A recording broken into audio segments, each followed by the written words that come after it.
Bom dia, tá começando mais um episódio da Lolere, seu podcast jurídico direto, prático e sem juridiquês. Eu sou o Victor. E eu sou a Cibele, bora começar mais uma semana nessa segunda-feira. E hoje, no Constitucional, o STF vai analisar a lei de Santa Catarina que proíbe cotas raciais e outras ações afirmativas no ensino superior com recurso estadual. E no penal, o caso Brumadinho entra numa fase decisiva na Justiça Criminal Federal, com audiências de instrução começando em 23 de fevereiro. Nos direitos humanos, 2 PMs vão ao júri no Rio pela morte do adolescente Thiago Menezes Flauzino. E no bancário, o FGC alertou para golpes contra clientes que têm direito a ressarcimento após as liquidações do Master e do Will Bank. E o comentário de hoje é da Damares Amaral, que falou assim: Bom dia, gente. Banco Master, um dos temas políticos e econômicos mais comentados no início de 2026. Como pode, né? Não é sobre perseguição política, é sobre dinheiro público, fiscalização e responsabilidade. Achei certeiro. CPI não condena ninguém, mas expõe fatos. E transparência nunca deveria assustar. Medo desbloqueado de bancos digitais. Muito obrigado pelo seu comentário, Damares. Inclusive, na edição de ontem, a gente também trouxe algumas questões do Banco Master que repercutiram ao longo da semana lá no Instagram da Lolere. E lembrando que desde o episódio de ontem, a edição de domingo, já está valendo novamente um novo sorteio pro kit Lolere, com caneca e café. Então, não deixem de comentar na edição de hoje e na de ontem. No mais, peguem um café, coloquem um fone e bora entender como essas decisões estão moldando o direito no Brasil.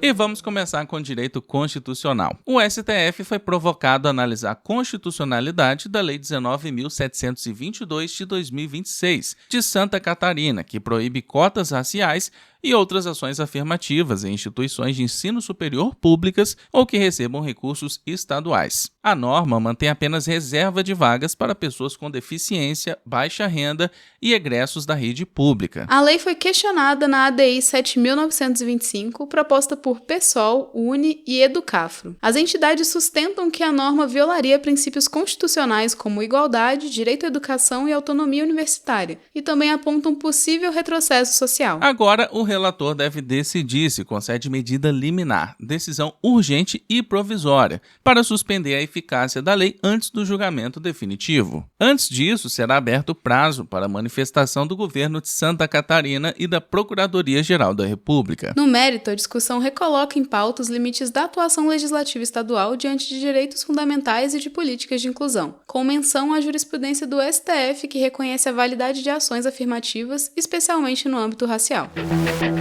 E agora, me fala aí, como você está? Foi uma das perguntas que a Aurum fez para 500 advogados e advogadas. E as respostas revelaram um cenário curioso. Uma rotina intensa que pede mais equilíbrio e propósito, otimismo com IA em alta e motivação intelectual acima do financeiro. O relatório de tendências da Advocacia 2026 escuta essas vozes, traduz os dados e mostra o que está por trás da transformação no direito de verdade. E se você quiser ver isso na íntegra, é só acessar o link que está aqui na descrição. É gratuito e você pode conferir agora mesmo.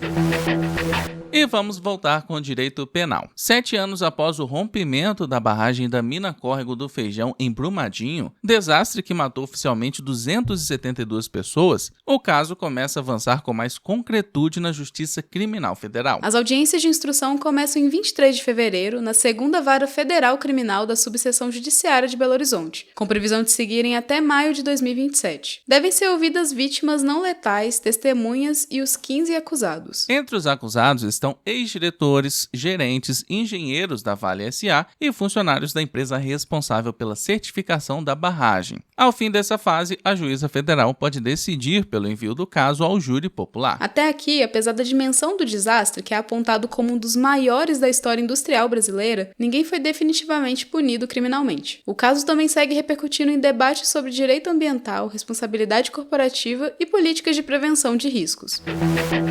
E vamos para direitos humanos. 2 policiais militares do Batalhão de Choque do Rio de Janeiro serão submetidos ao Tribunal do Júri pela morte do adolescente Thiago Menezes Flauzino, de 13 anos, durante a abordagem na Cidade de Deus. A sessão está marcada para 27 de janeiro, às 13 horas, no Tribunal de Justiça do Estado do Rio. O menino foi atingido por 3 tiros em 7 de agosto de 2023, enquanto estava na garupa de uma moto. Não havia confronto e ele não portava arma no momento dos disparos, e tem tem inclusive indícios de que os tiros ocorreram mesmo depois da imobilização da vítima. Os 2 PMs acusados, Diego Pereira Leal e Aslan Wagner Ribeiro de Faria, admitiram os disparos. Foram denunciados por homicídio e fraude processual, com suspeitas de tentativa de manipular a cena e plantar uma arma para sustentar a versão de confronto.